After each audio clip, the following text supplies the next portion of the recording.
Nesse útil giro de notícias, você vai ficar chocado com as informações que foram divulgadas sobre Lula e Dino. Hoje é dia 12 de janeiro e você ficará sabendo de todas as informações. Então já se inscreva. Em entrevista, o general Carlos Alberto dos Santos Cruz, ex-ministro da Secretaria de Governo até junho de 2019, ao comentar os atos praticados por extremistas em Brasília, disse que a direita brasileira precisa se livrar do ex-presidente Jair Bolsonaro, PL. Entrevistado pelo Band News TV, o militar da reserva associou bolsonaristas extremistas aos ataques ao Congresso Nacional, Palácio do Planalto e Supremo Tribunal Federal, STF. Em suas palavras, eu não considero Bolsonaro de direita. Eu acho que é um estilo populista, simplesmente populista. Dizer que é de direita foi um grande prejuízo para a direita.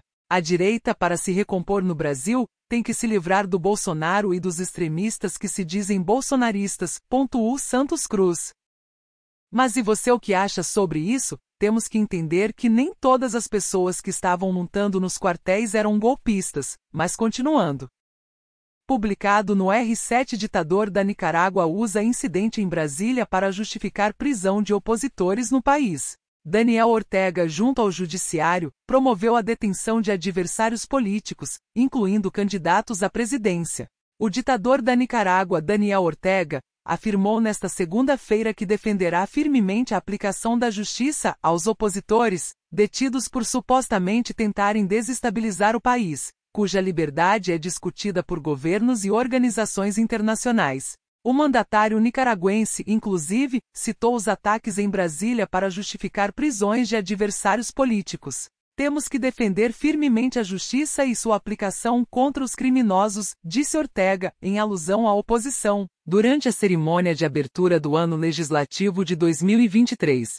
Esses tipos de acontecimentos são perigos não somente na Nicarágua, mas também no Brasil, onde o país está a caminho de um extremismo. Aproximadamente 235 opositores estão presos na Nicarágua, dos quais mais de 40 foram condenados a penas de até 13 anos de prisão por conspiração, atentado à integridade nacional e outros atos ilegais em prejuízo do Estado no ano passado. Entre os detidos estão alguns ex-candidatos à presidência da oposição, que tentaram concorrer contra a reeleição de Ortega em 2021.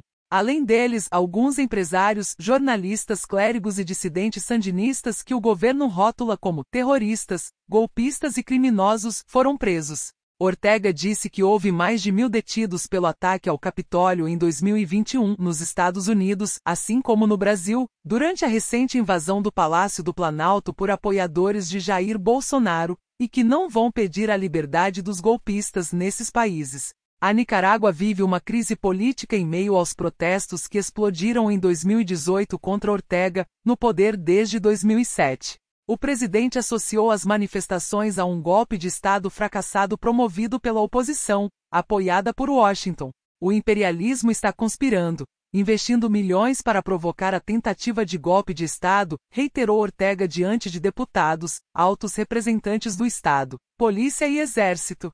De acordo com o líder, nem mesmo a prisão perpétua pode compensar os danos causados à Nicarágua pelos golpistas, os terroristas, opositores. Em discurso, o presidente afirmou que os acontecimentos na Bolívia e Peru e os recentemente vividos pelo Brasil têm a ver com a forma como o fascismo está sendo reinstaurado no mundo, principalmente nos Estados Unidos e na Europa, e que o governo local não pode baixar a guarda. Não devemos nem podemos confiar em nós mesmos, porque os terroristas de lá estão sempre conspirando e têm o financiamento do governo norte-americano e dos governos europeus, afirmou Ortega. O ditador também convocou apoiadores para trabalhar com energia, firmeza, disciplina, mas dormir com um olho aberto e o outro fechado porque os bichos estão soltos.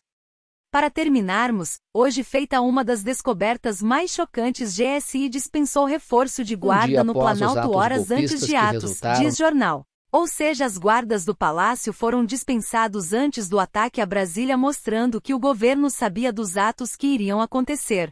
Um pelotão de 36 homens do batalhão da Guarda Presidencial foi dispensado por escrito, 20 horas antes de bolsonaristas invadirem e depredarem o Palácio do Planalto. A informação é do jornal Estado de São Paulo. No sábado 7, o batalhão reforçou a segurança do prédio, mas, no domingo 8, apenas o efetivo da Guarda Normal foi convocado.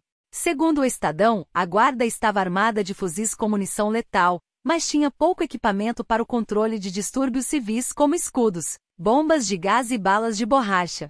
Publicidade relacionadas bolsonarista fretou o ônibus e ameaçou Moraes a caminho do STF. Pé na porta. Inquéritos contra PMs que se omitiram na invasão serão abertos apenas no início da tarde, quando o primeiro confronto foi identificado. O CMP, Comando Militar do Planalto, entrou em contato com o GSI e reenviou o pelotão ao Planalto por iniciativa própria.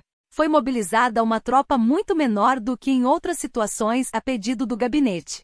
Militares consultados pelo Estadão dizem que era do GSI a responsabilidade de pedir reforço para a guarda do Palácio do Planalto, assim como acionar o Plano Escudo, que prevê a proteção do Planalto da Alvorada, do Jaburu e da Granja do Torto sem que seja necessária a decretação de operação de GLO, garantia de lei e ordem. Às 15 horas do domingo, o general Henrique Dutra Menezes, chefe do CMP,